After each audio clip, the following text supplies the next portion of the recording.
Isang mapagpalang gabi po sa inyo lahat, mga kapatid, mga kaibigan. So tayo naman po ay live dito po sa ating pong programa, Bible Expose the Truth. So ating pong, tayo po ay muling tatalakay. Okay. Tayo po ay muling tatalakay about po ito sa again, sa kaluluwa. Na? Sa kaluluwa. At impyerno, soul and spirit. So nakalay po tayo at share na lang po nawala yung camera. Nick? Wala yung camera na ba? Saan ba yan? Kasi akala ko cellphone ko eh. Ayan. Okay. Hindi ko alam kung nakalive tayo kung maganda yung sound natin. Okay, ha?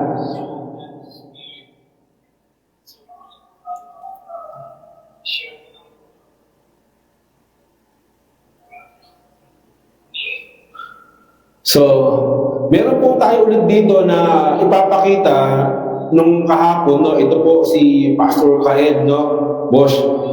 So, ngayon, dito tayo mag-uumpisa ng talakayan po natin. Siguro unahin po natin itong about sa soul or kaluluwa. Marami pong mga nagtatanong about po dito at bibigyan po natin ng daan sa biyaya ng Panginoon. Ang mga katanungan po ito ay ating pong tutugunan sa biyaya ng Panginoon. Okay, alamin po natin at napapahapawan natin ito pong tinatawag na Hades or hell, or sinali sa wikang English na pare-pares lang na sinali na hell, no? Yung Hades, yung tinatawag po na Tartarus at yung Gehenna. So ngayon, aalamin po natin ang patungkol dito sa kaluluwa. Ano ba yung kaluluwa talaga? Ito ba hiwalay na pagkatao o hiwalay sa katawan? Okay, yan lang po ang atin na kapag nawala ang tao, namatay, ay aalis ang kaluluwa.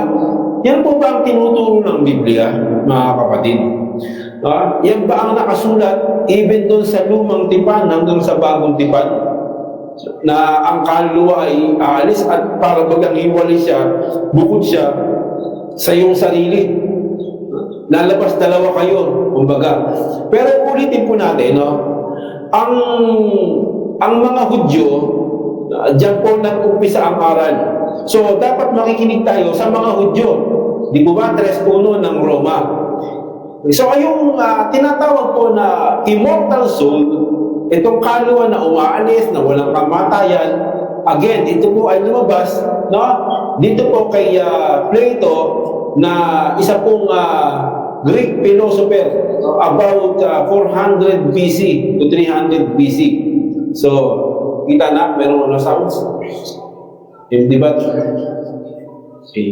So, charge tayo. Empty bat ng ating namatay na. Please.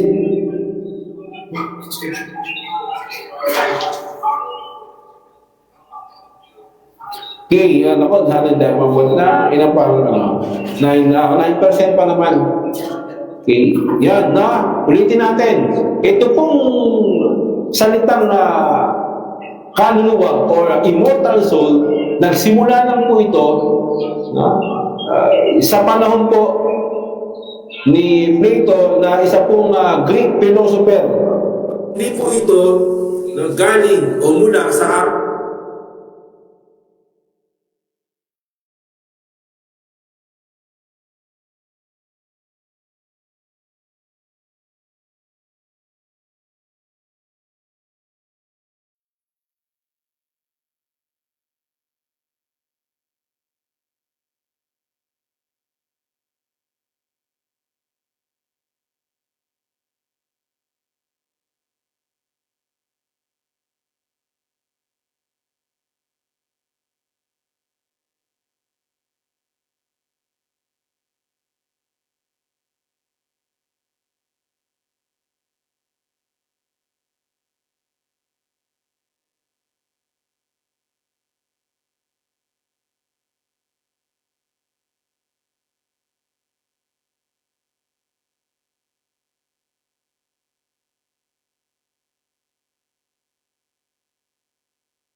Hello, hello, hello.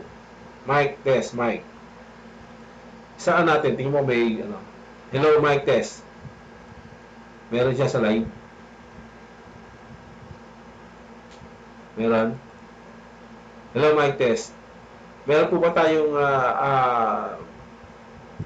sound or meron po tayong speaker? Audio. Yon, medyo nagka-problema po tayo sa ating pong audio. Ang tabi lang po, ano, at tutuloy po natin yan sa ating pong naudot na pag-aaral.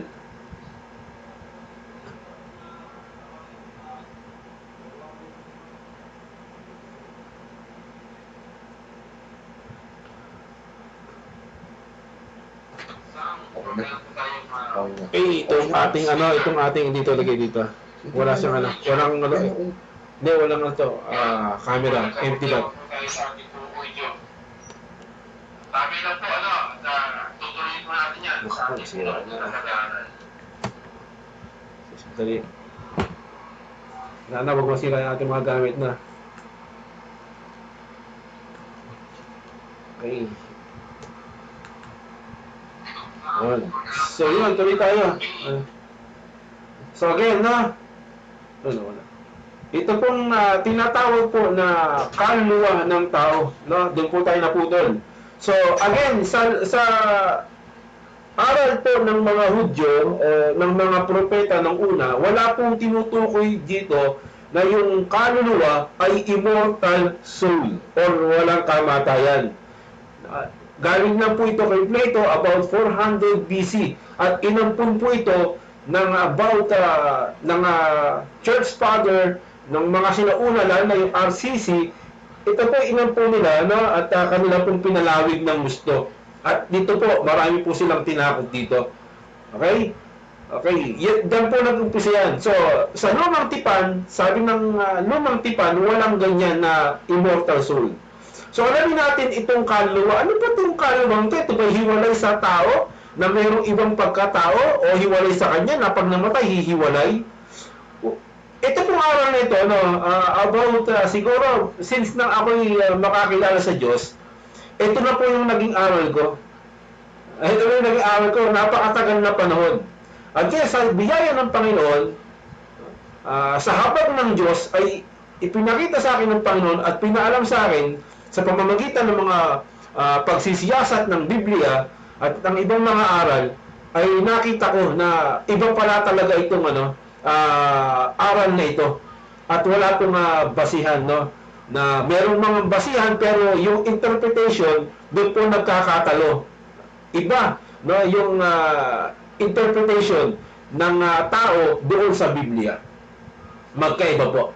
So alamin natin, ito bang tao ay hiwalay doon sa kaluluwa na parabagang mayroong iba siyang pagkatao o hiwalay siya sa katawan na pag namatay mahiwalay, magkaiba ba sila? Na, yan ang tanong. So alamin po natin dito po sa Genesis, nandiyan na po tayo, ano? Babasahin ko po sa inyo. Ang sabi dito, at nilalang ng Panginoong Diyos ang tao sa alabok ng lupa at hiningahan ang kanyang butas ng ilong ng hingan ng buhay at ang tao ay naging kaluluwang may buhay. So, ito pong tinatawag po na tao, no, na nilalang ng Diyos mula sa alabok ng lupa.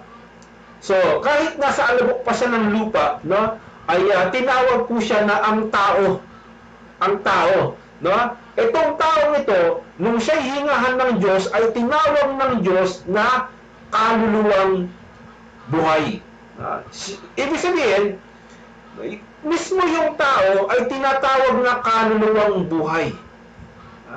Siya po mismo yung kaluluwang buhay na tinutukoy sa Lumang Tipan. Even ng mga propeta hanggang kay Malakias, wala pong immortal soul.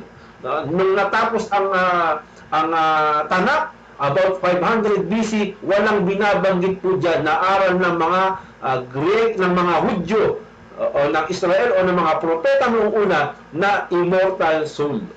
Wala pong ganyan. Kundi, mismo yung tao, no, na, ay tinatawag po na kaluluwang buhay.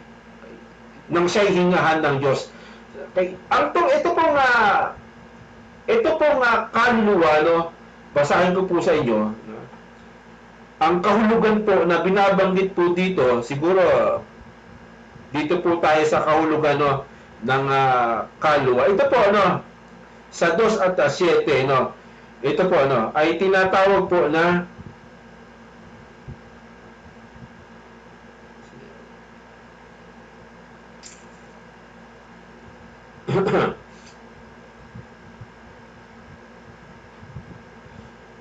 yan, ito, no.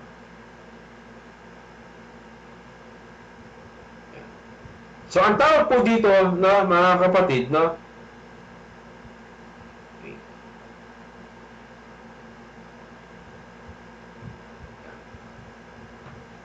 ito pong kaluluwa na tinatawag, no, dito po sa wikang Greek ay Hebrew ay nephesh, no. Sandali, wala po tayo. Yan. Wala naman sa kabila. Medyo mahirap pong gamitin, no? Okay, yan, no? Yan po, ano? Ito po ay tinatawag po na nephesh, no? Yan, yung kaluluwa. Ano yung kahulugan po, no? Ito po ay soul, living being.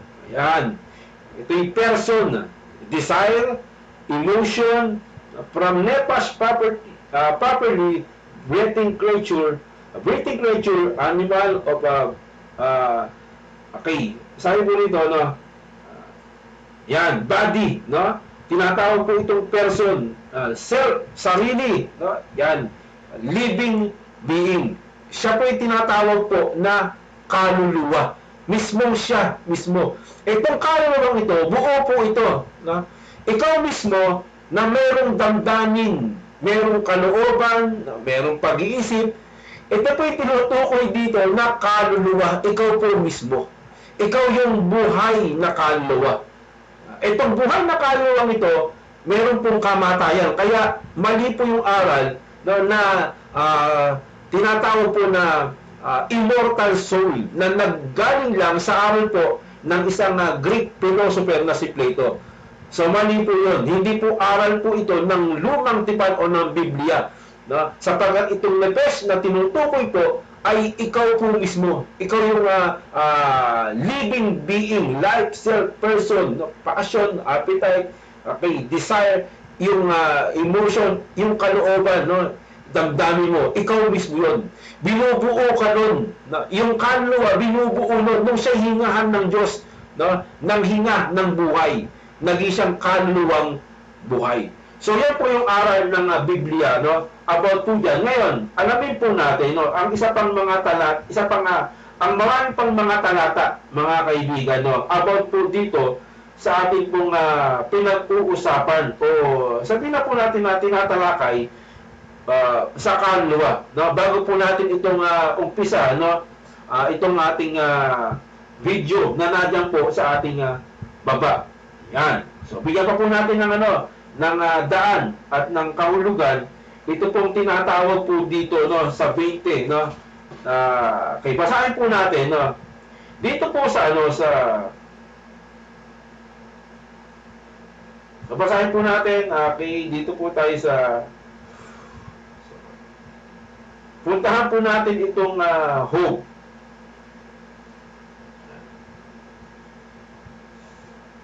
Hope. Ayan. Dito po tayo sa hope, ano. Dito po sa talata pong pupunta po natin ng Job 27, 3 at 12 Gs. So, pindot na naman po tayo, no? ng sa ibang sa atin pong computer, no. So, dito po sa Job, napuntahan po natin, no.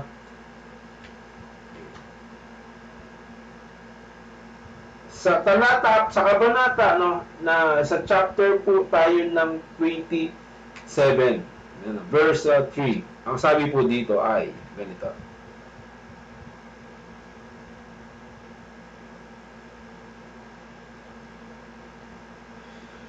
Sapagkat ang aking buhay ay buo. Ibig sabihin, yun yung kabuuan mo. Buo ka, no? Pag ikaw buhay, buo ka. Andun pa yung kaisipan mo, no? Sa akin.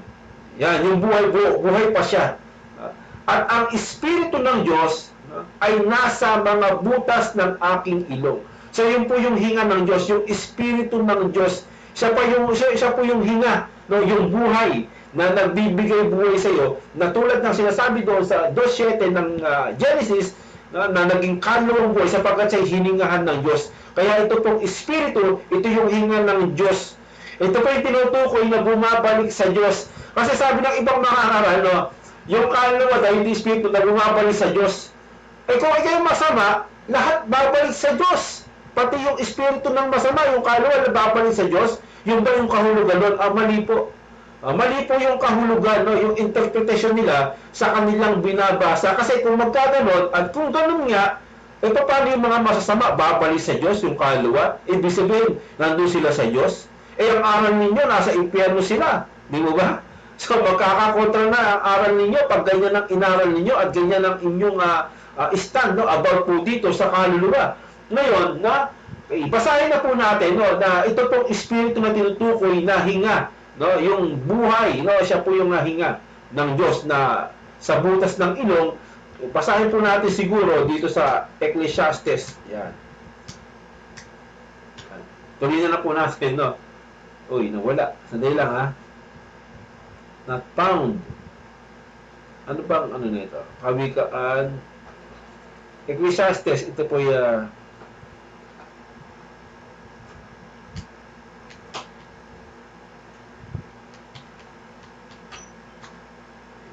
12. So, basahin po natin ang 12:7. Kung lalabas po siya rito. Yun. Lumabas siya, ano. Sa mga ngaral, no? Ang alabok ay mauwi sa lupa. So, sinabi ng Diyos, nilikha ang tao sa putik o sa alabok. So, babalik siya sa alabok. Okay? Sa Genesis, no? Sabi daw sa tao. No? Gaya ng una, kasi doon siya nilikha. At ang diwa, yung espiritu, no? Yung hinga, ay babalik sa Diyos na nagbigay sa Kanya. Paano ibinigay? Siya hiningahan ng Diyos sa butas ng ilong. Yun po yung diwa o yung espiritu. Yun yung babalik sa Diyos. Kaya nga sabi ni Kristo, di ba?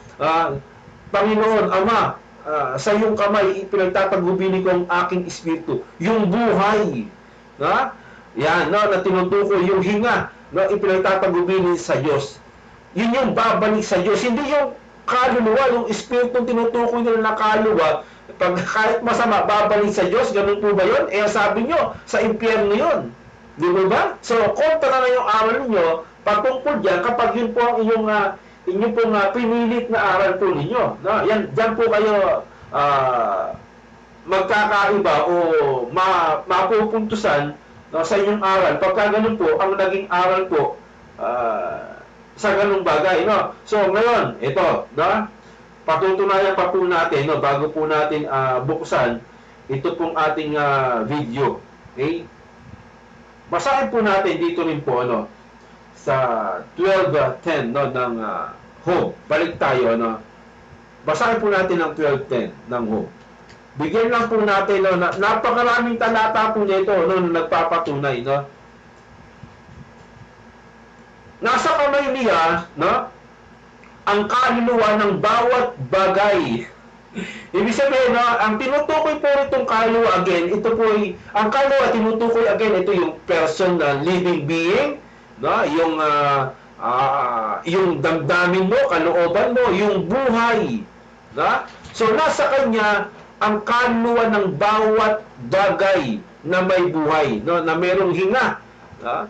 At ang hinga ng lahat ng mga tao. So, ito merong nag-interpret niya ito, no, isang mangangaral o sugo na nagpapakilala, no, na yung kaluluwa daw ay hawak nasa kamay daw ng Diyos, nandun daw lahat ng kaluluwa, no? Nasa kamay ng Diyos. Ay hindi po. Ang ibig sabihin po nito, no, na hawak niya ang buhay ng tao. Yung kaluluwa rin dito na tinutukoy yung buhay niya, hawak yan ng Diyos. Yung kanyang buhay, no, yung kaluluwa, no, na binigyan niya ng buhay sa pamamagitan ng hinga, na kaya nga sabi ito, yung at ang hinga ng lahat ng tao, kasi siya ang may lalang, so hawak niya. Okay? Yan ang ibig sabihin, no, at napakaraming talata, no, kasi bago tayo magpatuloy, no, at napakaraming po nito, puntahan po muna natin itong video na ito, no, na ating pong ipalalabas at iparinig sa inyo nung nakaraang video, pero tatalakayin po Wala natin. pang Judgment Day, paanong nasa impyerno na? Wala pang tao sa impyerno, mababaliwala ang Judgment Day. Kung meron nang nasa impyerno, lahat tayo sabay-sabay i-judge. Yung namatay nung unang panahon at yung kahuli-hulihang mamamatay, sabay-sabay lang na i-judge. Sa ngayon, wala pang tao sa impyerno at langit. Kapag hindi pa po talaga natin nauunawa ng sinasabi ng Biblia patungkol sa impyerno at sa langit, ay hindi talaga natin malalaman yan. At pwedeng ganito lang ang maging kaisipan natin. Ipapaalala ko lang po, merong dalawang uri ng judgment na mangyayari. Ang Judgment Seat of Christ at ang White Throne Judgment. Ang Judgment Seat of Christ ay yan po ay para lamang sa mga believer. At yung White Throne Judgment ay lahat yan ay para sa unbeliever. Now, mag-focus muna tayo sa So meron pang tinutukoy siya rito na nawala pang tao daw sa impyerno, may nagtanong. Kasi kung may tao na sa impyerno, eh paano yung Judgment Day? Di ba? Paano nga naman ang Judgment Day? Eh ang judgment, no, sa huling araw, babangon ng Diyos ang lahat ng tao. At doon sila hatulan. Ngayon, paano magkakaroon ng tao, ng kaluluwa, doon sa Hades or doon sa langit? Ang sabi niya, yan ang problema kapag hindi pa talaga nauunawaan ng Biblia. Ang tanong, ikaw ba nauunawaan mo ang Biblia, Pastor Kael? Nauunawaan mo ba talaga ang Biblia? So, kung yun ang magiging batayan mo, na wala pang tao, na meron ng tao, na, ayon sa tanong, na wala pang tao, kasi nga, ang tao ay hatulan ng Diyos doon sa Judgment Day. So, meron ng tao para sa iyo. Meron na sa hell at sa langit. So alamin natin, no, anong hell ang tinutukoy niya dito? Okay, anong hell ang tinutukoy niya dito? Ulitin natin, no? Ito po yung pag-aaral lamang, no? Wala po tayong tinatapakan dito na sino mang tao, no? Kundi tayo nagpapahayag lang ng ayon sa Biblia o katotohanan. At ito'y pinaninindigan ko. Pinanindigan po natin ang aral na ito hanggang sa buhay po at hanggang sa tayo po ibangon ng Panginoon. Maninindigan po tayo sa aral na ito. Nag-aral po ng mga Hudyo, hindi aral ng mga philosopher o Greek philosopher tulad ni Plato at inangkin ito ng mga RCC na tinakot po ang mga tao at inadapt na naman ng mga born again, ng mga Pentecostal, ng mga charismatic at sino pang mga balita samahan o sino pang malaki samahan, inadapt po ang aral nito. So tayo naghahayag ng katotohanan about dito, ano ba itong kaluluwa na napunta na sa impyerno, na napunta na sa langit? Samantalang ang tinutukoy dito ng Biblia sa Lumang Tipan, yung kaluluwang tinutukoy ay ikaw mismo. Hindi po siya humihiwalay sa tao na para bagang magkaibang pagkatao, magkaibang kalagayan na meron ng kalaman, meron ng kaluluwa. Hindi po. Kundi ang kaluluwang tinutukoy ay per sa ikaw, yung tao mismo na buhay na kaluluwa o kaluluwang buhay, yung kaluluwang buhay nito ay binubuo ng pagkatao niya. No? Buhay ng kanyang damdamin, ng kanyang kalooban, ng kaisipan, ito po yung kaluluwang buhay. Okay. Ngayon, aalamin natin, ito bang kaluluwang buhay? Pag namatay ka, meron ka pa bang alam? Samantalang dito, meron kang alam at malalaman mo kung bakit meron kang alam. So, tingnan natin, no, ano yung dinamik ng mga batayan at talata patungkol dito para patunayan na meron ng tao sa hell at meron ng tao sa langit. Samantalang tinutukoy na sa salita o aral ng Diyos sa Lumang Tipan, ang kaluluwa ay ikaw mismo. Hindi yung humihiwalay na ibang pagkatao. No? Wala pong aral sa Biblia nga, sa Old Testament, even sa Bagong Tipan. Walang sinasaysay na ganyan na aral na merong immortal soul. Kung immortal soul yan, bakit merong kamatayang parusa? Ibig sabihin, mawawala siya, mamamatay siya. Di ba? O paano maging immortal yun?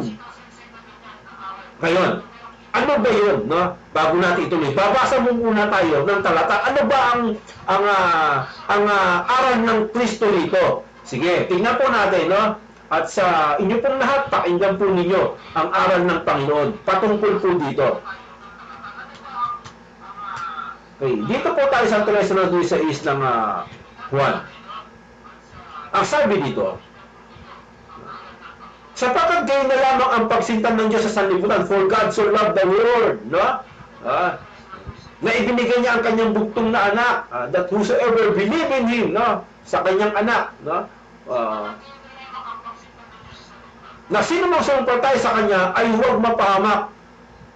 Kung sumampatay sa kanya, no, that whoever believe in Him should not perish, hindi mapapahamak o hindi maglalaho, kundi magkakaroon ng buhay na walang hanggan. Ibig sabihin, no, kapag ikaw sumampalataya, hindi ka mawawala o maglalaho.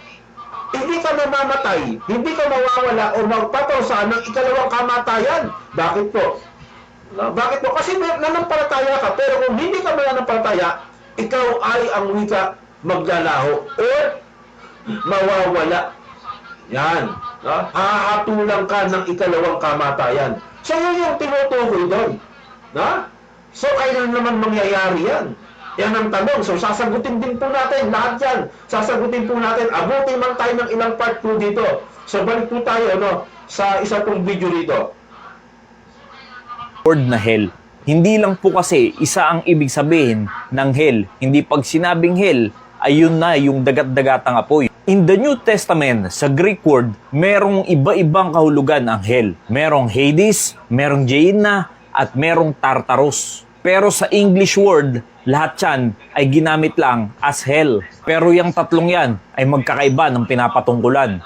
Unahin natin ang Hades. Ang Hades, madalas ikinukumpara sa word na Sheol sa Old Testament. At yan ay ginagamit sa mga taong namatay na. Dahil nung hindi So may tinutukoy po sa ditong tatlong dako o kalagayan. No? Ito yung Hades, Gehenna, or Tartarus.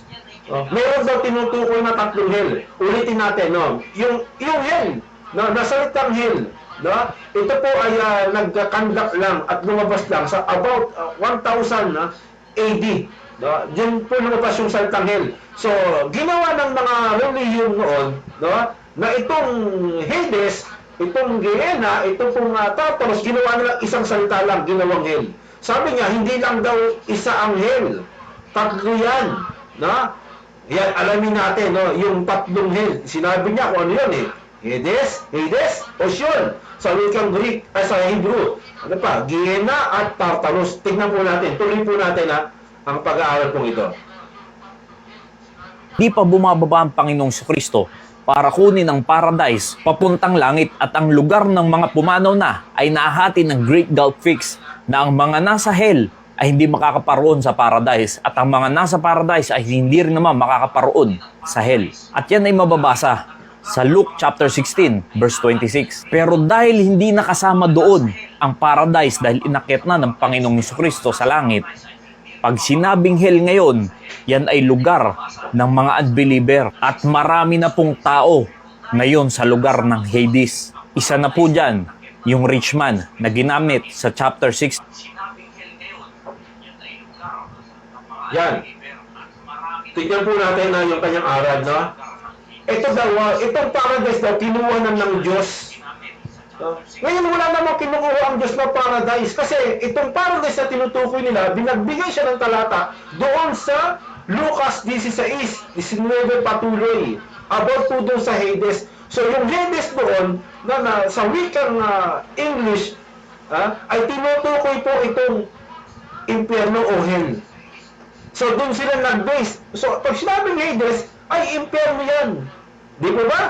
Pero alamin natin ito yung pagkakaiba ng aral talaga ng Diyos. At aral lang naman kung sino-sino. Biruin mo, magkasama daw yung hell saka yung yung Hades na hell at yung tinatawag na paradise. Magkasama kaya kinuha na. Bakit kinuha? Kasi unang-una, sa kanila, pag hindi mo kinuha, para wala ka ng nito, common sense. Bakit? Biruin mo, ang Diyos na makapangyarihan sa lahat, na lumalang ng universe, ng kalawakan ng walang hanggan, ng mga billions of stars, ng mga millions of galaxies, tapos, yung kalalagyan ng mga lingkod niya, sa isang lugar lang na mayroong baharang, na para bagang natumpul-tumpul sila, nakita-kita sila, oy, kamusta ka dyan? Nandito ako sa langit, oy, nasa impyerno ako. Kita nyo, Tignan nyo, biro mo, nakapangyarihan Diyos, tas pinagsama kayo doon? sa isang lugar. Kaya ang ginawa ng mga ito, kinuha na raw yung paradise. No? Kasi kontra ito sa kanilang paniniwala na ang Diyos makapangyarihan sa lahat, na kaya niyang lumalang, lumikha ng magandang na dako, tapos doon lang kayo pagsasama-samahin sa isang dako. So ito pong tinutukoy po niya, buntahan natin na para maganda ang ating pag-aaral. At talaga naman, sa mga nakikinig, standby lang po kayo. Sa mga may tanong, babasahin natin at sasagutin po natin lahat yan. Okay, nagbigay siya ng talata, puntahan po natin sa 16 ng Lucas. Okay. Sinabi naman niya na sa mga alagad, isang taong mayaman na may isang tiwala at saan na ba?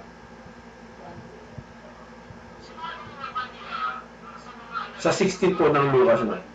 Mali, hindi pa na tayo nakakapunta ron. Sa 19. Yan. Meron nga isang taong mayaman. Meron daw ang isang taong mayaman. Pero bago po yan, tingnan po muna natin yung yan.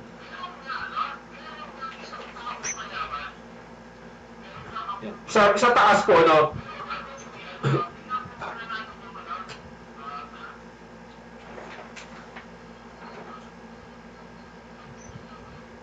yan po. Yan, tuloy tayo,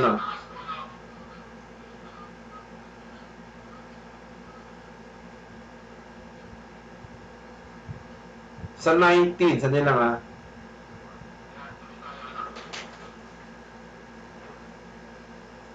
Yan. Bago po yan, sabi sa 14, at ang mga Pariseo na parang maibigin sa salapi. So, dito na kinumpara yung ito pong may halong talinghaga. Yan, ang tawag dyan, Huwag na po natin sabihin talinghaga, pero halong talinghaga po yan, Sabi po ni, ginamit po yan ni Pablo sa Galatia, about po yung kay Sarah, sa alipin, kay Abraham, na may halong talinghaga. Yan na po ang gamit po dyan, Gamitin po natin yan. Kung ayaw nila talagang totally talinghaga. Kasi may mga taong binabanggit na may pangalan. So, may halong talinghaga. So, binanggit niya po ito, doon pa lang sa una, at sinabi sa kanila, kayo mga nag-aaring ganap sa inyong sarili sa paningin ng mga tao, dahil dapat nakikilala ng Diyos ang inyong puso, sapagkat ang dinadakilan ng puso ay kasuklam-suklam sa Diyos. Yan. Bago pa lang niya sinaysa ito, itong patungkol dito sa may halong talinghaga, ay sinaway niya na mga Pariseo about po sa kayamanan ng mga maibigin po sa salapi. Okay? So, yan. Baba tayo sa 19. May isang tao ang wika na mayaman. At siya'y nagdagamit ng kulay ube at maselang lino at araw-araw ay kumakain ng sagana. Ayan, hindi lang yung mayaman. At isang pulubi ng pangalan ni Lazaro, lipos ng sugat, ng mga sugat, inilalagay sa kanyang pintuan. Ngayon, kung ito'y literal, meron ba naman sa isang bahay, mayaman ka, tapos yung isang pulubi, inilalagay mo sa pintuan ng bahay mo. Sige nga, gawin po, sinong matinong tao na merong gano'n, na sa pintuan niya lagay mga pulubi. Kung ito po isang literal na pangyayari. Hindi lang yan, tuloy natin At naghahangad na makakain ng mga mumo na nangahulog mula sa dulang ng mayaman. Oo, lumalapit pati ang mga aso at hinimuran ang mga sugat. Yan. Ibig sabihin kumakain yung mayaman, pagkatapos nito, sa ilalim yung mga mumo, yung mga tira-tira na hulog, kinakain ito ni Lazaro, ng mahirap, ng dukhang ito, ng pulubing ito. Ay, meron ba naman sa loob ng bahay mo, mayaman ka? Tapos merong bulubi sa ilalim ng ng kainan mo o hapag mo, at meron ding aso na hinihimuran yung sugat niya. Yan po ba yung literal na binabanggit? O tingnan natin sa palagay ninyo, isang literal na pangyayari po ito? Yan po ang magiging problema po natin dito. Hindi natin nauunawaan yung salita, yung mga kontekstong binabasa natin. Bino mo gawin literal yan? Ay ngayon, sabi nito, at nangyari, namatay ang pulubi at siya dinala ng mga anghel sa sinapupunan ng Abraham. at namatay ang mayaman at inilibing. So, pareho silang namatay, ha? Namatay sila. Okay. Sa 24, at sa Hades, na nasa mga pagdurusa, ay tiningnan niya ang kanyang mata at natanong niya sa malayo sila sa Abraham at si Lazaro na nasa kanyang sinapupunan. Okay. Pag tinignan po natin yung konteksto o yung talata na, kasi sabi nila, ito daw hell, ito daw yung Hades hell, na impyerno apoy. Dapat, ang pagkakasulat dito, na dapat ang pagkakasabi dito, at sa Hades, na pagdurusa. Eh, hindi naman pagdurusa yung Hades dito eh. Kundi at sa Hades na nasa mga pagdurusa. Anong ibig sabihin? Isipin, may isang dako, may isang pangalang lugar na ang tawag daw ng Hades o Hades. Nasa wikang Hebrew, ito po tinutukoy, sa salitang Hebrew, sa bagong tipan, tinutukoy po itong Sheol. Sheol po ang tinutukoy dito. At yung Sheol, bago tayo magpatuloy dyan, itong Sheol, mga kaibigan, ito pong Sheol, sinasabi sa lumang tipan na ito po'y dako ng patay, ng mga patay o yung kanyang libingan. Sabi nga basahin po natin, dito po sa Genesis, yan.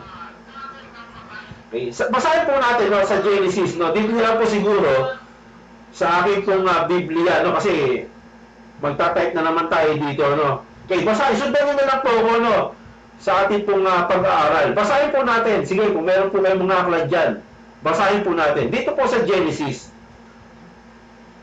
puntahan po natin dito sa chapter 37, para maunawaan po natin itong Sheol, at napakarami po nito na mga binabanggit na Sheol, sa lumang tipan, lalo na kung ano yung kahulugan nito. Kayo, ginawa nyo kaagad na hell, apoy, So, sa 37, at basahin po natin, okay, dito po sa talata pong 35. Ang sabi dito, yan, 35, 37, 35. Sabi dito, at nagsitindig ang lahat niyang mga anak. Nawala yata yung ating isa. Hindi, wala. At ang kanyang mga anak. Ito po si Jacob, na lalaki at babae, upang siya'y aliwin. Dapat tumanggi siyang maaliw. At kanyang sinabi, sapagkat lulusong akong tumatangis sa aking anak. Ito po yung si Joseph, hanggang sa Sheol, at tinangisan ni siya ng kanyang ama. Okay? Sabi ni Job, lulusong ako ang wika na tumatangis. Lulusong ako, sapagkat lulusong akong tumatangis sa aking anak hanggang sa Sheol, hanggang sa hukay, hanggang sa libingan. Yun yung paggamit ng mga Hudyo, ng mga tinatawag po ng mga Israel or Hebrew, ng mga propeta, sino man mga tauhan sa Biblia ng lumang tipan na sa Diyos, ang tawag nila, ang aral nila about sa Sheol na tinawag sa wikang Greek na Hades ay libingan o dako ng patay. Pag namatay ka, ikaw mismo, doon ka sa dakong yun. Ito po yung aral ng lumang tipan at napakaraming talata. Wala po dito tinutukoy na yung Sheol ay isang hell o apoy. Nauunawaan po ninyo, Biro mo ito si Job, Kung ligtas to si Job ay si Jacob Tapos itong si Jacob, lulusong na may tangis doon sa Sheol, sa Hades, sa apoy. Paano ligtas yun? Yan, alamin natin. Ano ba itong Hades na to na tinutukoy dito po sa halong talinhaga na sinabi ni Kristo? Kung ito, ang aral ng Biblia sa lumang tipan, ito'y Sheol, dako ng patay o libingan ng mga namamatay, na pinupuntuhan nila. Ano ngayon itong Sheol o Hades na tinutukoy ni Kristo? Magkaiba ba sila? Siya'y Hudyo? Magkaiba ba yung aral niya na ang Biblia o ang aral ng Diyos ang pinagkatiwalaan ng mga Hudyo o Israel? Magkaiba ba sila ng aral dito? na noong una pa lang na tinutukoy ng lumang tipan ng mga propeta at mga mangangaral na itong Hades, no, sa Sheol na wikang Hebrew ay libingan o dako ng patay. Pag namatay ka lang din yung dako mo. Ibig sabihin na ang tinutukoy dito ni Kristo na may halong talinhaga na Hades ay dako ng patay o libingan. Doon pupunta ang mga taong namatay. Ngayon, alamin natin, no, yung halong talinhagang ito, no, about dito sa merong paraiso, merong pong tinatawag po naman na na apoy, no? Sabi nila na may pagdurusa, alamin natin, no? So tuloy tayo sa ating pag-aaral. At marami yan. Kahit si Job, no, siya pupunta sa Sheol, no? Yung kanyang kaluluwa, yung kanyang siya mismo, yung buhay niya sa Sheol, no, pupunta ang wika, no, yung kanyang pagkatao, siya mamamatay. Yun yung dako niya. Ibig sabihin, bababa siya ron, hell yun. Mapupunta si Job, mapupunta si Jacob doon sa hell na may apoy. Yan ang naging problema. So, sa ating pagpapatuloy, ang sabi dito, no, hindi sinabi dito, at sa dako na pagdurusa, hindi, kundi itong Hades, no, isang tawag po na lugar, no, at dito sa Hades, no, meron po dito na tinutukoy sa talinhagang ito na merong pagdurusa, merong hatol, sabi ni Kristo, na merong hatol dyan, no? Okay, merong hatol doon sa Hades, okay, at sabi dito, no, at tumingin ang kanyang mata at natanong niya sa malayo si Lazaro na kanya sinahupunan. At siya sinigaw at sinabi, Amang Abraham, maawa ka sa akin, at siguin mo si Lazaro upang itubugan niya ang tubig sa dulo ng kanyang daliri at palamigin ang aking dila sapagkat nahihirapan ako sa alab na ito. Na, yon. Ano naman yung alab na ito? No? Meron tinutukoy na alab kasi, no? Merong apoy. Saan yun? Doon daw ang wika sa Hades. Sa Hades na ito, no, sa talinghagang ito, may halong talinghaga, no? Kasi may Abraham, may mga pangalan, may Lazaro, no? So, sa halong talinghagang ito, may tinutukoy po dito na Hades na kung saan isang lugar na merong pagitan na isang lugar ng pagdurusa at merong isang dako naman ng inaalin siya, no, na tinatawag na bosom of Abraham o Abraham. Na? Yan po yung dako na tinutukoy dito na sinasabi. Ngayon, tulad ng sinabi natin, ang aral ng mga Hudyo, hindi po ito Hades na para bagang hell na may apoy, kundi ito po na ay isang dako ng patay o libingan na doon pupunta ang lahat ng tao. Kaya dito merong matuwid, merong masama, na, may mabuti, may mga makasalanan na pupunta po sa Hades na yon. Kasi yun yung dako ng patay. Yun yung dako ng patay. Ibig sabihin, mabuti man, sabi ni Kristo, mabuti ka man o masama ka man, doon ka pupunta sa Hades. Okay? Doon ka pupunta sa Hades. No? Yan. Yun ang pupuntahan ng tao, masama't mabuti Hades. Kasi hindi naman sinabi nito na bukod yung yung Hades sa sinabupuan ni Abraham, kundi yung sinabupuan ni Abraham sa salitang ito ng talinhaga ay magkasama siya, kaya nga may pagitan eh. Kaya nga, bakit talinhaga? Bilhin mo, nag-uusap sila, nakikita sila, tapos sabi niya itong ng mga to, sabi ng mga to, marami ng tao doon, mamaya, pakinggan natin. Eh, paano maging maraming tao? Dito sa talinhaga, no, kung ito'y literal, kahit literal, gawin natin literal sa inyo eh. Yung ibang tao, ang sabi si Lazaro, namanahan doon eh.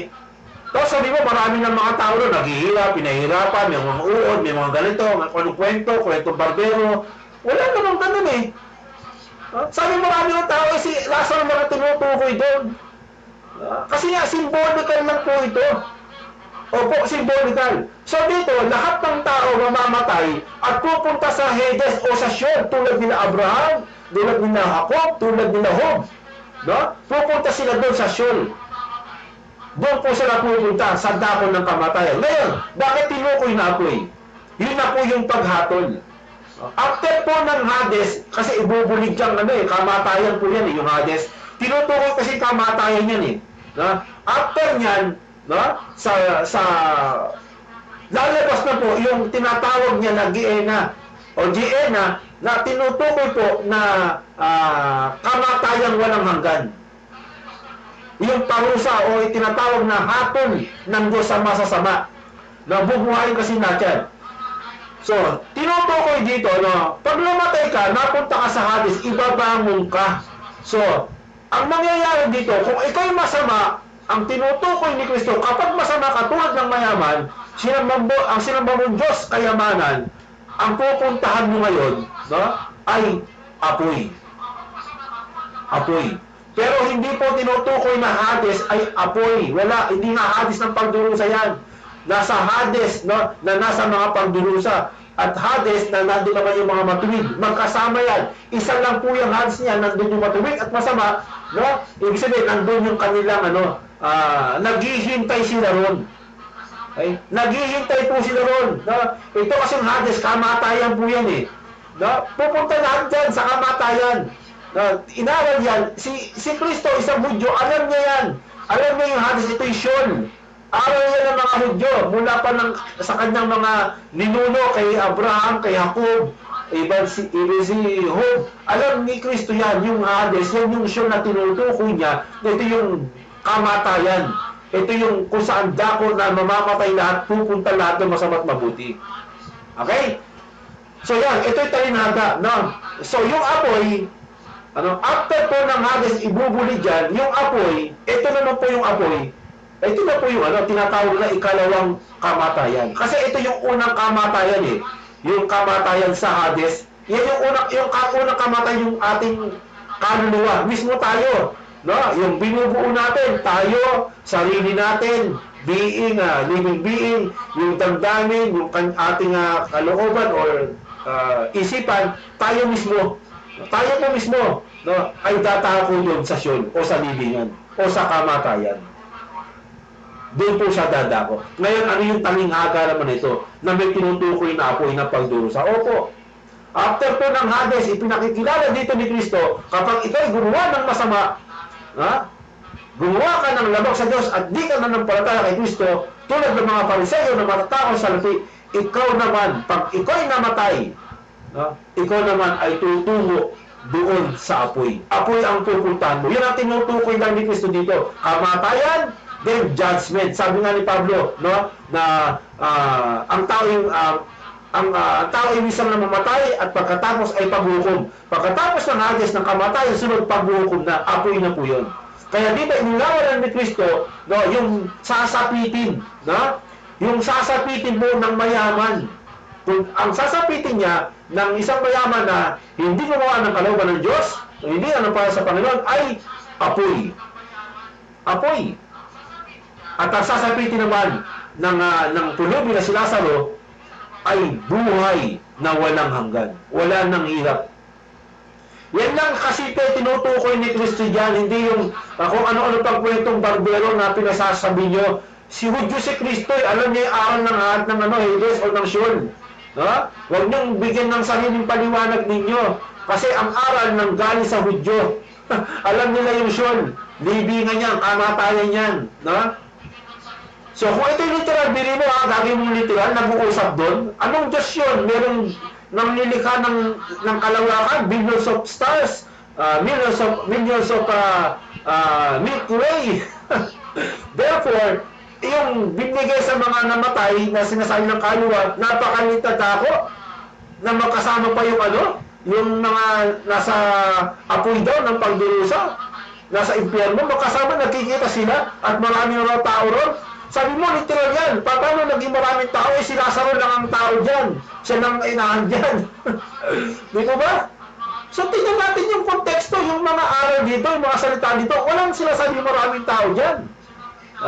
So, sabi dito, kaya dito sinasabi ito, alalahan mo anak na ikaw, tinanggap ng iyong mabubuting bagay sa iyong pamumuhay at si Lazaro gayon din sa paraan ng masamang bagay, dapat ngayon, inaaliw siya dito. Ikaw ay nasa kahirapan. Yun po eh. Kapag namatay ka, naggumawa ka ng labag sa Diyos o ayaw ng Diyos, ikaw ay hell o apoy. Ito yung hukom sa iyo. na yung kamatayang walang hanggan, na ikaw ay tutupukin ng apoy. Ano naman yung apoy na tinutukoy dyan na Gehenna, no? Sabi nila, yun yung walang hanggan. Tingnan natin, alamin natin din po yan, no? Alamin natin, bili mo yung Diyos ng pag-ibig. Nagnakaw lang ang isang tao, na hindi nakakilala sa Diyos. Tapos parusa mo, 70 years old, 80 years old, maraming years old. Parusa mo, walang hanggang kamatayan ng apoy. No? May uod lahat kung anong pagkwento. Bilhin mo, ano bang klaseng Diyos yan? Habag, pag-ibig. Ikaw nga kapag ikaw nakakita ka lang ng ginugipin na magnanakaw naaawa ka Sabi mo, palayaan nyo, okay niya, kulong na lang. Maawa kayo, pakainin nyo, bigyan nyo ng damit. Baka magbago. Tuloy-tuloy ba yung gulpi doon? Nasasyahan ka ba? Hindi. May putol ng gulpi ron. Pero hindi ka masyasyahan kasi anak ka ng Diyos. Tanungin ko kayo mga anak ng Diyos. Ganyan ba yung Diyos ninyo? Sige nga. Ikaw kayo nga nahabag yung mga sa mundo ka nahabag yung Diyos pa na nagbigay ng habag at pag-ibig. Nagnakaw ng manok, parusa mo, walang hanggang buhay. Anong kalokohang aral mo yan? No? Nakabasa lang kayo ng walang hanggan. Inisip nyo na walang hanggan talaga ito. Tandaan niyo ang walang hanggan ay tanging Diyos lang. No, ang walang hanggan at walang kamatayan. At yung binigay niya yung mga angel. At yung bubuhay na maguli. Yun ang tinutukoy doon. Na walang hanggan talaga ang Diyos lang. Na walang kamatayan. Hindi yung immortal soul. Biro mo, mamamatay ka nga Paano ka nag-immortal? Papatay ka nga, di ba? Kapasan mo, ikalawang kamatayan, tapos buhay ba yun? Immortal ba yun? Pinapokontra nyo ang Biblia.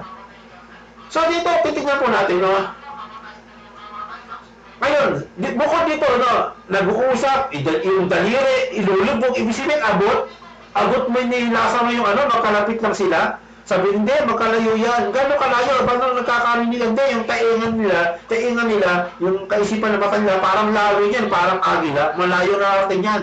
O ano naman yung daliri? Parang naman siyang plastic man, humahaba yung kamay.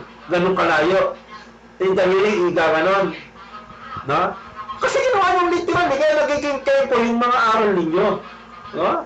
Ginawa yung literal, yung isang talinhaga. Ano ba naman tong mga to, Namanan nyo kasi doon kay Plato, isang Greek philosopher na inangkin ninyo na yung immortal soul.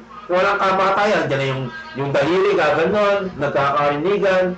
Yan lang yung tanata ninyo na sinasabi nyong merong Hades na pagdurusa, kaluluwa nandyan. Yan yung tanata ninyo Di ba? Pero yung tanata niyan, yung tinatawag ni Kristo ng talinhaga niyan, ay isang talinhaga o may halong talinhaga na mangyayari para sa tao pag namatay siya. Sunod-sunod yan. Kamatayan, then apoy. Di ba? Wala, ilang pagkakasunod-sunod dyan. Hatol, Judgment Day. Yan ang tinutukoy lang ni Kristo dyan.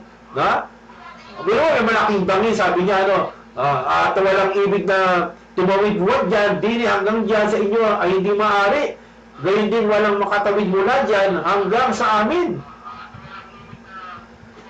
Yan. So, sinabi niya, pinamalik ko sa iyo, Ama, nasuguin mo siya sa bahay ng aking ama. O, sabi niya, isuguro si Lazaro hindi, sabi ni Abraham, sapagat ako'y may 5 kapatid, sabi niya, ng lalaki, nang namatay na mayaman. Upang sa kanila patutuhanan niya, baka pati sila mga parito sa dakong pagdurusa. Merong pagdurusa, meron talaga, inilalawa ni Kristo rito, pagka namatay ka, meron kang hatol masama ka, pagdurusa, apoy ang daranasin mo, kamatayan, ikalawang kamatayan. Dahil sinabi ni Abraham, nasa kanila si Moises at mga propeta, bayaan sila ipakinggan nila. At sinasabi niya, hindi lang Abraham, datapat kung ang isang tao nung mula sa mga patay ay makaroon sa kanila sila yung mga sisisi. Kasi sinabi sa kanya, kung di nila pakinggan si Moises, ay di at ang mga propeta ay di nila mahikayat sila kahit ang isang patay ay bumangon sa ang buhay, ang isang sabi ito, kahit ang isa'y magbangon sa mga patay. Yan. Wala naman talagang ganong pangyayari na kahit magbangon ka, makikinig ba sila? Hindi ganun ang katwiran ng Diyos. Andyan daw ang salita ng Diyos. Hayaan sila kasi nga, hindi na maaaring makabalik pa ang patay, wala nang isip eh. Ngayon, sabi nila, hindi, meron pang isip, pero sa naharap pa, nahasaktan, meron ganito, ganyan, hindi. Sa Biblia, sa Lumang Tipan, sa mga Hudyo, walang ganyang aral na pag namatay may isip pa, alam pa yung lugar, babasahin natin, pag-aaralan po natin yan. So, ganun pa man, tuloy po natin ang ating pong video ni Pastor Kael. ng Luke, verse 23. Yung word na hell po dyan, pag tinignan nyo sa Greek word, ay Hades ang ginamit. At marami na pong tao dyan na nauuhaw pero hindi makainom, nasasaktan pero wala nang magko-comfort sa kanila. At yan lamang ay patikim papuntang lake of fire. And death and hell were cast into the lake. Yun, binanggit niya, yung Hades daw dyan, ang tawag daw dyan, Sheol sa Hebrew. At marami ng tao dyan na pinahirapan. Kita niyo yung kasinungalingan yan. Si Lazaro lang ang tinutukoy doon, sabi niyo literally, wala namang ibang mga tao doon na nagsisigawan eh. Wala eh, si Lazaro, sabi mo maraming tao, sabi niyo literal. O kung literal yan, ba't si Lazaro lang nandun? Di ba? Si Lazaro lang ang tinutukoy doon, gano'n yung literal, marami ng tao. Tapos sabi mo, yung Hades dyan, Sheol. O ano yung aral ng Sheol sa mga, sa mga sa Hudyo? Yan bang tulad ng ganyan na yung kaliwa, pinarusahan sa Hades, sa Sheol? Walang ganong aral ng Hudyo. Basahin nyo ang Lumang Tipan. Cover to cover, wala kayong mababasang ganyang aral ng Hudyo. At si Kristo, hindi rin gano'n ang aral, hindi rin ganyan tulad ninyo. Ipinapaliwanag din after ng kamatayan, mayroong apoy. Yan na po yung paghukom after ng kamatayan, Dadarasin niya sa paghukom, hindi yung sabi niya, pinahirapan na sa Hades. Walang aral na ganyan. Itong mga to, bilhin mo, ginawa ng literal ngayon. Kung gagawin mo literal yan, nag-uusap sila. Gano'ng kalayo, tapos yung kamay niya, gagawin sa kanya, sa kanyang dila. Ang haba nun. Gano'n, magkadikit lang. Sige nga, gagawin yung literal yan. Kumakain yung amo mo, yung mayaman, tapos may bulang, andun yung mga pulubi, at may aso yun, may sugat. Sige nga po, gawin yung literal yan. Diba? Baka hindi nyo maatin kung magiging literal yan. So yan, mali siya, dahil marami ng tao. Walang tao ron na binabanggit si Kristo. Si Lazaro lang ang tinutukoy doon. Tuloy tayo. Fire. This is the second death. At yung hell po na ginamit dyan ay Hades sa Greek word. At yan ay itatapon o ibubulid doon sa dagat-dagatang apoy sa White Throne Judgment. Kaya't ang hell ngayon ay waiting area na lang ng mga unbelievers. At pag dumating na ang White Throne Judgment ng ating Diyos, doon, yan ay lugar ng mga unbeliever. At marami na pong tao ngayon sa lugar ng Hades. Isa na po dyan, yung rich man na ginamit sa chapter 16 ng Luke, verse 23. Yung word na hell po dyan, pag tinignan nyo sa Greek word, ay Hades ang ginamit. At marami na pong tao dyan na nauuhaw pero hindi makainom, nasasaktan pero wala nang magko-comfort sa kanila. At yan lamang ay patikim papuntang lake of fire. And death and hell were cast into the lake of fire. This is the second death. At yung hell po na ginamit dyan ay Hades sa Greek word. At yan ay itatapon o ibubulid doon sa dagat-dagatang apoy sa White Throne Judgment. Kaya't ang hell ngayon ay waiting area na lang ng mga unbelievers. At pag So, yung second death na tinukoy daw dyan, Hades din. Tapos second death, Hades din. Sabi niya. Itong Hades na to, ang sabi niya kanina, na patikim lang daw, patikim yung Hades na to. Isipin, meron ka ng apoy, dyan ka na, ganun kalupit yung Diyos ni Kael eh. Yung mga Diyos ng mga ito, mga born again, mga Baptist, mga Pentecost, mga sari-sari, charismatic, lalo na yung RCC, ang Diyos nila malupit. Bili mo, pinarusahan mo na yung nagnakaw ng manok sa Hades, may apoy. Tapos parusahan pa ng second death, yung talagang matinding na parusa na apoy. Pero kano katindi Diyos ng mga ito malupit Kasi nga kung nasa pag-aaral yung konteksto, mali yung interpretasyon. Pero mo, second death daw Hades pa rin. Hades na nga itong unang kamatayan na sinasabi nyo. Tapos yung second death, Hades pa rin. sa wikang Greek. Yun na yung final na judgment sa yung Hades pa rin. Ako po, tuloy tayo. Na ang white throne judgment ng ating Diyos ay itatapon o ibubulid na sila sa dagat-dagatang apoy. Pero doon pa lang sa Hades ay nararanasan na nila ang torment. Kaya't marami ng tao ngayon sa hell pag ang kahulugan ay ang Hades. Sunod naman ay yung Gehenna or Valley of Hinnom. At ang ibig sabihin po niyan ay ang everlasting punishment o tumutukoy doon sa Lake of Fire. Dahil kung titingnan natin yung salitang Hades, ay pansamantala lamang po yan sa mga unbeliever. Hindi pa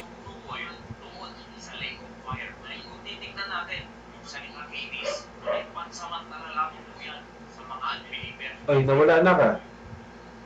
Paano makikita to? Nawala yung ating video. Nawala yung video natin. Sandali lang ha. Saan yung pinutin? wala pang judgment day, paanong nasa impyerno na? Wala pang... Yun, na? So, patikim pa lang yan. Yung Hades daw, itatapon daw yun sa Lake of Fire. So, binabanggit niya dito yung Apocalypse. Pag-aaralan din po natin yan, no? No? So, sino ba itatapon doon? Yung mga tinatawag yung kaluluwa na nasa Hades o yung Hades at dagat? Ba't may dagat? Di ba? Ba't may dagat? Itatapon din doon sa sa tinatawag yung dagat-dagatang apoy na ang pagkaunawa nyo ay walang hanggang dagat-dagatang apoy. Na? Kasi nga itong mga to nagbabasa ng Biblia, Tagalog, English, pero yung kahulugan nito sa wikang Greek, Hebrew, hindi nila alam. Yan ang nagiging problema ngayon. Dapat, pag bumabasa ka nito, tingnan mo yung original na pagkakasalin, ano ba yung kahulugan ng walang hanggan? Na? Ano ba yung kahulugan ng apoy? At hindi ka lang pupunta sa isang konteksto at hindi mo agapayan o bibigyan ng tawag dito hindi mo napapansinin o bibigyan ng pansin yung ibang konteksto, ibang talata, diyan ka lang, tapos ka na. Okay na. Hindi, bigyan mo ng ibang ang pag-aaral ng Biblia kasi, hindi ka lang babasa diyan, bigyan mo ng ibang pagbabasa. Lalo na sa salitang Hebrew o Greek, yung mga universalin, at tignan mo yung konteksto. Baka kumontra dyan eh. Diba? Yan ang magiging problema nyo. Nakabasa lang kayo ng walang hanggan, akala nyo, walang hanggan na per se. Bakit naging walang hanggan? Yan ang tanong. Yan ang tanong. Siguro, ang ganda ng pag-aaral natin, pero ganun pa man, patikim lang daw, sabi niya eh. So, patikimin na natin ito. Anong oras na ba? 8:31, no? Siguro mga 10 minutes. So, meron pa po tayong part 3, part 4, part 5, part 6. Abutin naman tayo, no? Sasagutin natin lahat ng mga tanong yan, mga aral nila about sa tinatawag na Gehenna, tinatawag po na Tartarus, tinatawag po na walang hanggang apoy, walang hanggang kamatayan. No, alamin natin yan, gamit tayo ng mga salitang Greek at Hebrew, yung kahulugan nito na tinutukoy dito. Kasi maliligaw po kayo. No? Tulad nito ganito yung dati ang aral ko eh. Binabasa ko, okay na, tapos na. Pero inisip ko, paano naging tunay ito na literal, hindi mo magkadikit yung daliri, gano'n, kagkakarinigan, paano nangyayari yun? Yung tao, puro sugat, nasa ilalim ng kainan mo, hinihinguan ng aso. Paano nangyayari sa panahon at paano nangyayari itong literal? Di ba? Yan. Pero pag inunawa natin ang sinasabi sa wikang Hebrew, ang Hades ay tinutukoy na siya dako ng mga kaluluwang mamamatay o libingan. Yun ang tinutukoy dyan. Ayan ang aral ng mga Hudyo na hindi aral ng mga Greek philosopher. No? Yan na kinuha ng mga biri mo mga kapatid, no? Yung si Plato, around 400 BC to 300 BC, wala pa itong bagong tipan, hindi pa sinasabi ni Kristo yan. Meron na siyang conclusion, idea na meron ng immortal soul. Meron na. No? Bakit niya kinuha yung ganong konsepto? Kasi Greek siya eh. inampon po yung Greek na tinatawag ng mga mythology, yung mga Diyos nila roon nung una, na merong ganyan, na yung kaluluwa, merong ganyan, kinuha nila yan. Na? At ito, na, kinuha ng mga Kristiyano ngayon, lalo ng mga RCC. Yan ang naging problema. Hindi talaga aral ito ng lumang tipan. Kasi itong Tanak, natapos po ito 500 BC. Limitaw lang yan. Limitaw lang po yan, no? Tawag dito? 400, BC. Diyan lang siya limitaw, Diyan lang siya limitaw, mga kapatid. So, nauna yung Tanak, bago yan. Yung kay Plato, na inaral na immortal soul. Kaya yung Hades dito, yun daw yung kaluluwa na walang kamatayan, pinarusahan. Lumabas na sila sa aral na ganyan. Pero hindi aral ng mga Hudyo yan. Ibig ni Cristo hindi aral. Talinaga lang po yan, na may halong mga pangalan o may halong talinaga, pero hindi po siya as is literal. Kasi kung literal mo yan, manuloko uno mo dito. Bakit? Hindi mo aabutin yan. Magkadikit na, tas Diyos makapangyarihan, pinagdikit pa kayo, di ang init nun. Yung kalan nga lang, gamitin natin yung analohiya nila. Naranasan mo ng mga paso sa kalan, sa Apollo. Di ba ang sakit? Mas matindi sa sa Hades. Ikaw, naranasan ba madikit ka? Doon sa katabi mo kalan, nagluluto ka, mainit. Tapos si Lazaro, magkatabi lang si Lazaro sa yung mayaman. Di mainit din kung gagawin mo literal, magkatabi, gagawin yung daliri sa kanyang dila O di mainit pa rin yung lugar niya kasi ginawa mo literal, di ba? Ganun po nalabas niyan. Ganun po nalabas niyan. So, saan tayo? Doon tayo sa Giena. Ulitin natin, Sa lumang tipan, even sila Job, sila Jacob, mga propeta noon, pupunta po sila doon sa Sheol na tinatawag sa wikang Greek na Hades o Hades. Ito po yung dako ng patay. Pag namatay ka, doon ka. Libingan o doon ka. Yun mismo tinatawag dyan na kahulugan. Ang tinatawag naman na kaluluwa, ikaw mismo. Yung ikaw mismo na merong kabuuan ng laman, pagkatao mo, damdamin mo, ikaw yung kaluluwang buhay. Ikaw yung mismo. Okay, basahin po natin dito po sa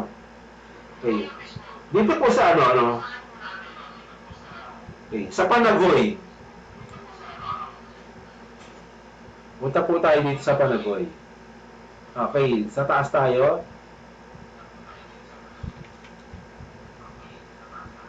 Basahin po natin dito sa talata po 325, 324.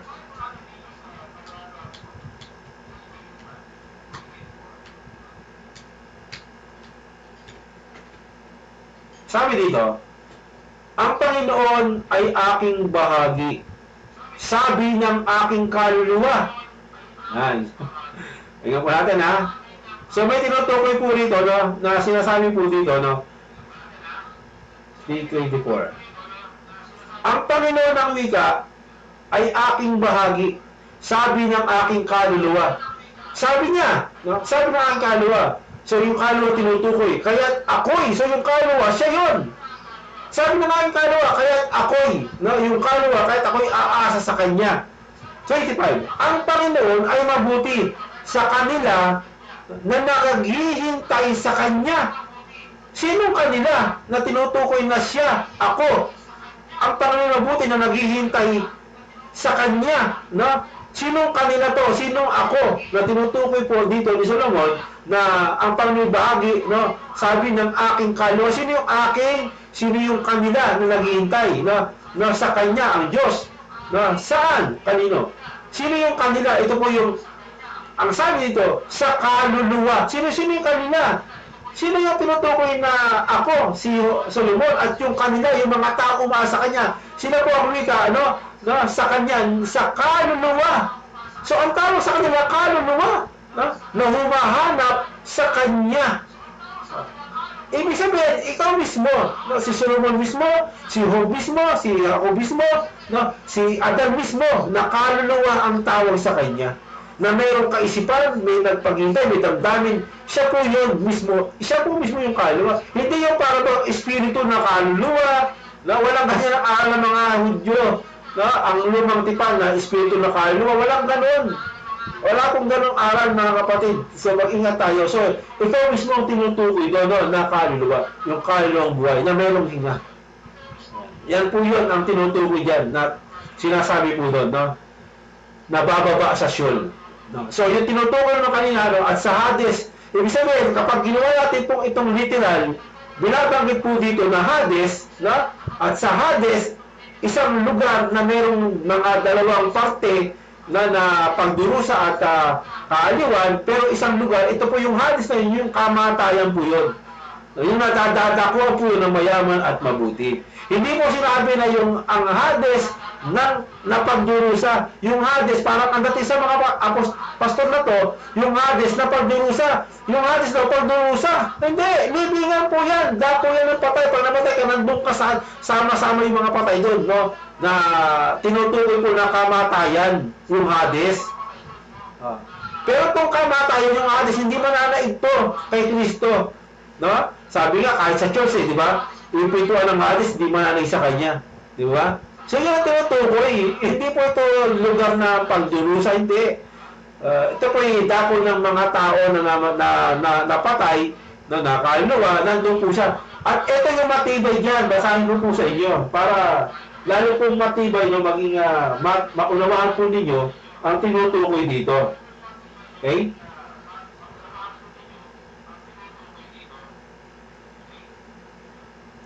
Punta po muna tayo dito sa awit. No? Sa awit, para maunawaan natin naman ang tinutukoy dito sa lumang tipan at bagong tipan. Sa awit, marami na po tayong talata. Tayo, puro talata po tayo. Hindi ako nagbibigay ng mga salita nito na walang ginagamit na talata. At yung ating interpretasyon, tugma po yun. Walang pinipit doon. Yun mismo yun, yung kaluluwa. Siya mismo, sila mismo na naghihintay sa Diyos. Sila mismo yung kaluluwa.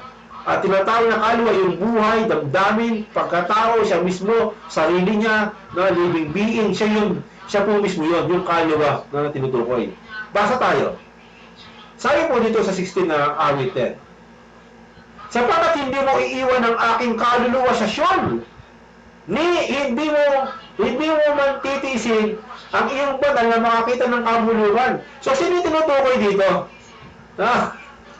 Sino po yung tinutukoy dito na hula? Walang iba kundi si Kristo ang Panginoon nang siya'y namatay. Sabi dito, hindi mo titiisin iiwan ang aking kaluluwa sa Sheol. Sa lumang tipan, ulitin ko, binabagit ang Sheol, dako ng patay. Libingan, doon pupunta yung kaluluwa o mismong ikaw. Ikaw mismo doon ka pupunta. Yan po tinutukoy dyan. Okay? Sa kaya dito, hindi mo iiwan ang aking kaluluwa sa Sheol.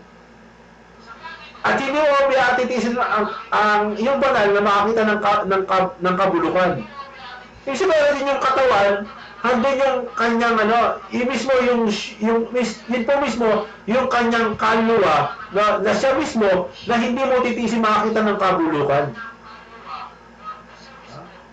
Yan po yung tinutukoy yung sarili niya, mismo si Kristo yung nandun sa Sheol, sa libingan. Nasaan ba si Kristo nung naman? Hindi ba nasa libingan, nasa Sheol? Kaya ang tinutukoy na Sheol, libingan o dako ng patay. Lahat ng patay masarap mabuti pupunta sa libingan o dako ng patay.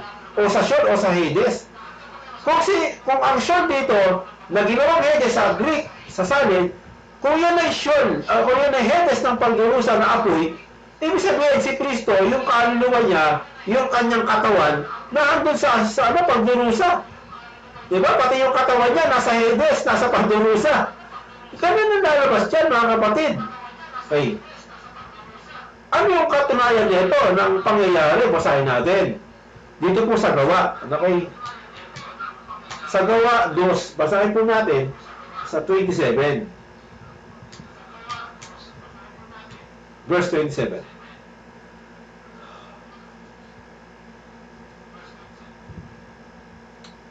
Basa po tayo, Nasabi dito, sapagkat hindi mo iwan ang kaluluwa ko sa Hades, nititiisin man na ang iyong banal ay makakita ng kabulukan. Tinukoy po rito na itong mismong katawan, na tinutukoy na pagkatao, yung kanyang kaluluwa, siya po yung tinutukoy. Kaya nga, itong katawan at tinutukoy na kaluluwa nandun sa Hades. Hindi naghihiwalay yan. Nasa soul yan eh. Nasa libingan si Kristo, naghiwalay ba yan? Sabi niyo, naghihiwalay daw eh. O, kung yan eh, naghihiwalay, ba't nandun sa libingan? Nasa soul. Sabi niyo, Hades, impyerno. Eh, ba't nandun si Kristo sa impyerno? Di ba? Ba't nandun siya, yung kaluluwa niya nasa impyerno, kung naghihiwalay, ba't hindi pa naghihiwalay? Yung katawan niya nandun, yung kaluluwa niya nandun. Kung paghihiwalayin mo, hindi po eh. Magkasama po yan, na tinatawag po yan. Siya mismo yan. Sa lumang tipan, sa mga Hudyo, yung kaluluwa, buhay, ikaw mismo, yan po siya. Siya po mismo yun. Yan po mismo yun. Kaya tinutukoy din yan, no? Na sa bagong tipan, na tinutukoy na magkasama yan, isa lang yan eh. Isa lang po, hindi po naghiwalay yan ha. Okay? At ipinakilala mo sa kanila ang daan ng buhay, gustusin ako ng kagalakan sa harap ng mukha. Mga kapatid, may layang masabi ko sa inyo, ang tungkol kay Patriarkang si David na siya namatay at ininibing na nasa atin ang kanyang libingan hanggang sa araw na ito. Ba't si David nasa libingan pa rin, yung kaluluwa niya nandun pa rin kung naghihiwalay. Tulad ni Kristo, nasa libingan. Yung katawan, kaluluwa niya, magkasama yun, nandun pa rin sa libingan. At si David, nasa libingan, hindi pa siya bumabangon. Andun pa rin, pati kaluluwa niya, sa sinasabi niya, mismo siya, kung naghihiwalay, dapat wala na si David doon sa libingan. Di ba?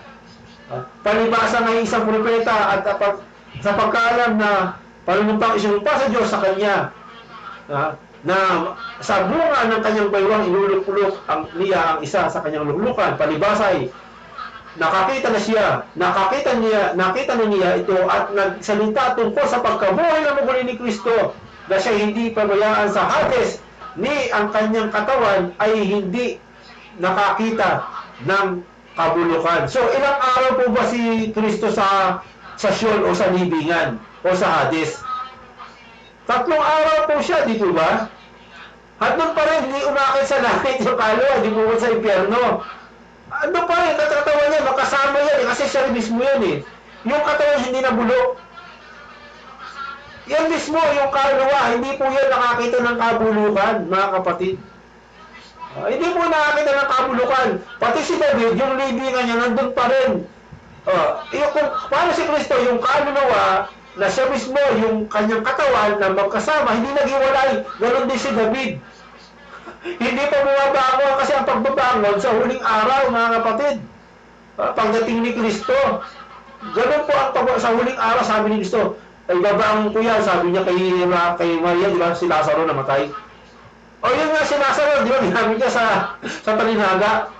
Ibabangon pa lang palayan, bumuhay pa lang palayan sa huling araw. Bakit sabi niyo, buhay na? Di ba? Kung gagawin yung literal. So, malabo ang sinasabi, no? Bino mo, nandun pa sa Hades yung kaluluwa niya, siya mismo. At tapos nabuhay siya muli. So, wala na rin siya, wala na siya ron. Di ba? Nabuhay na siya muli. Pero si David, naiwan doon. Yung kanyang katawan na naging abo. Si Kristo, hindi naging abo, hindi naging alabok eh. Pero si David, yung katawan niya, nandun. No? Andun pa rin. Pero yung kaluluwa niya, hindi pa babayaan kay Kristo. No? Walang makamalayan. Kasi pag namatay ang tao, wala nang malay. No? Kasi ang binubuo ng katawan o kaluluwa, yung merong kamalayan. Pero binabanggit pa rin siyang kaluluwa, bagamat siya'y patay, pero wala nang kamalayan, wala nang isip. Ganon din si Kristo, no? Kung siya'y nagkatawang tao, at ganon din ang maranasan sa tao, at ganon din sa bubuhayin, patulad din natin. Walang kamalayan. Wala po kamalayan, aral po ng Hudyo yan, Hudyo si Kristo eh. Ang aral ng mga Hudyo, ganon eh. Pag namatay ka, wala ka ng kamalayan, patay ka na eh, wala ka ng isip, wala na. No? Wala na po, patay ka na eh. Wala na po yan. Okay? So, napahaba po tayo. So, sunod-sunod dyan, basahin po pag-aaralan po natin, abot tayo ng kahit anong part ng ating pag-aaral.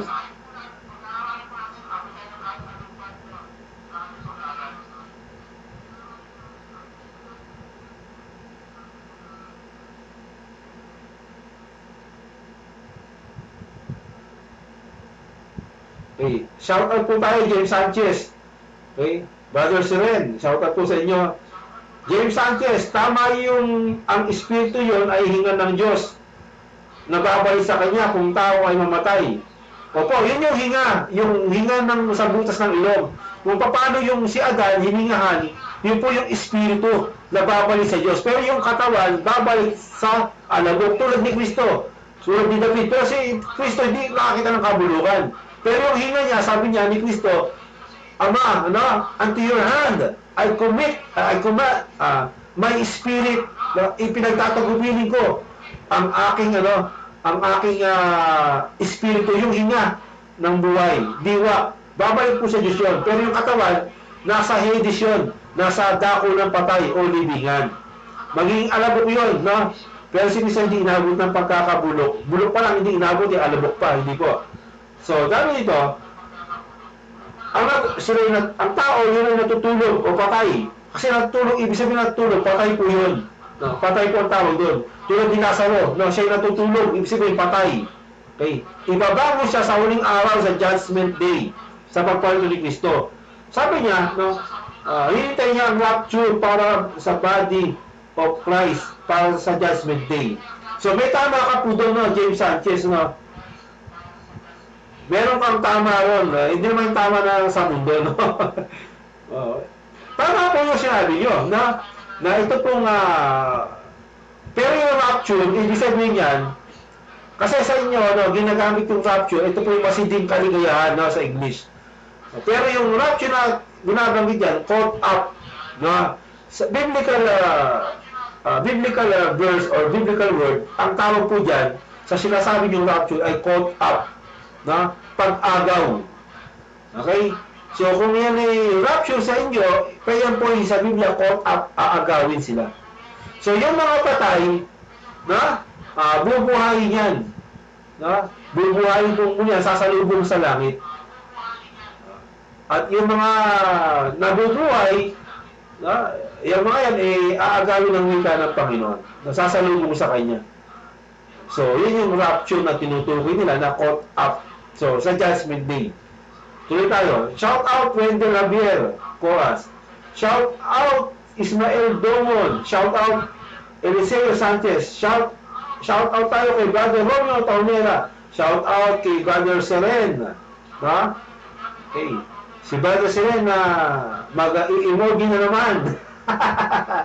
Shout out Brother Pastor Tiburcio Ganato. Shout out tayo kay Heron Daito. Shout out Henry Serran. Sino ba ang nagtuturo tungkol sa heaven and hell sa Biblia? Yan ang tanong niya. So, sagutin natin. Ang nagtuturo about hell and heaven, walang iba, yung mga propeta, yung mga apostol, yung mga lingkod ng Diyos. Even si Kristo. No? Sinabi niya po yan. Tatalakayin natin po yan, no, sa ibang pagkakataon. Doon po sa gist ng Mateo 38 at sa Marcos po, no, na tinutukoy doon na hell. Yung hell po na tinutukoy dyan, na hindi po siya hell na apoy na Hades. Unang apoy sa Hades, libingan po yun. Sure yun sa mga Hudyo. Ilang tao sa kanila, pupunta lahat ng tao doon, mamamatay sila eh. Yun ang tinutukoy doon sa talinaga ni Kristo. Na? Ngayon, yung apoy doon, yun na pumupunta na ngayon doon, after po ng kamatayan, apoy nga. Ang tawag naman po ron ay Gehenna or Gehenna na tinutukoy po na hell or ikalawang kamatayan. Alamin natin yung ikalawang kamatayan. Ano ba yan? Yan ba'y everlasting hell o fire? Walang hanggang walang hanggang apoy? Ano ba yung walang hanggang apoy? Alamin din natin yan, Brother Henry Serran. Sa susunod na pagkakaroon, sapagkat wala na po tayong boses. Okay. Shout out Danilo Daco Meneses. Shout out Alvin Lander. So yan, yung mga kaibigan natin mga kinig. At sa inyo, magpagpalain kayo ng Panginoon. So, hanggang ganyan lang po mga kapatid. At inabot na po tayo ng oras. At napakahabang oras. So, ulitin po, part 3 po tayo about hell and soul and heaven. Hell. No? Sama na po natin yung heaven. Na? Yan. Sama na po natin sa susunod na pagtalakay natin para medyo pantay siya, pantay, patas. Alamin natin yan sa sunod. Marami na po yan about sa kaluluwa at about sa hell na tinutukoy. Yan na yung tinutukoy po. Alamin natin bakit may kabulukan pa yung katawan ng kaluluwa na mismo. Meron yan. Yung kaluluwa na siyang tinutukoy na ang tao, merong isang pagkatao na binubuo siya ng kaisipan. Wala na po yung kaisipan niya. Wala na yung damdamin niya. Patay na siya eh. Pero tinutukoy pa rin siyang kaluluwa. Tinutukoy pa rin. Sabi sa, di ba, sabi nasa natin, nasa libinin yung kaluluwa. Tinutukoy pa rin siyang kaluluwa. So, napakagandang talakayan. At unawa sa Diyos ang ating pong malalaman sa susunod na pagkakataon, mga kapatid, mga kaibigan, na nung una ay aking pinaniniwalaan na itong Hades ay isang apoy na ngunit ang sabi nun, Hades na pagdurusa. Hindi po Hades na pagdurusa, kundi sa Hades na nasa pagdurusa. Sa Hades, andun yung masama't mabuti, lahat sila makapupunta ron. Masama't mabuti, at darating ng pagkakataon, merong apoy. Yun na po yung second coming or pagpalito ni Kristo. Ito na po yung judgment day. Ito na po yung apoy na tutupok sa tao. So hanggang sa muli, mga kapatid, ito ang muli ang inyong likod, Brother Eric Villanueva, sa programang ito, Bible, Expose the Truth. God bless po sa lahat. Shalom, Luzon, Visayas, and Mindanao. God bless.